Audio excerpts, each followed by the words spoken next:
إنا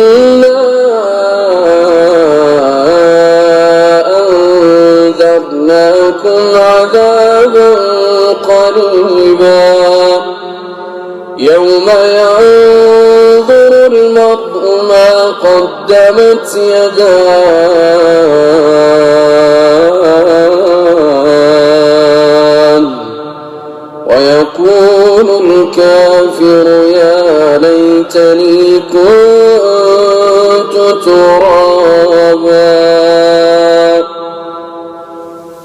الله أكبر.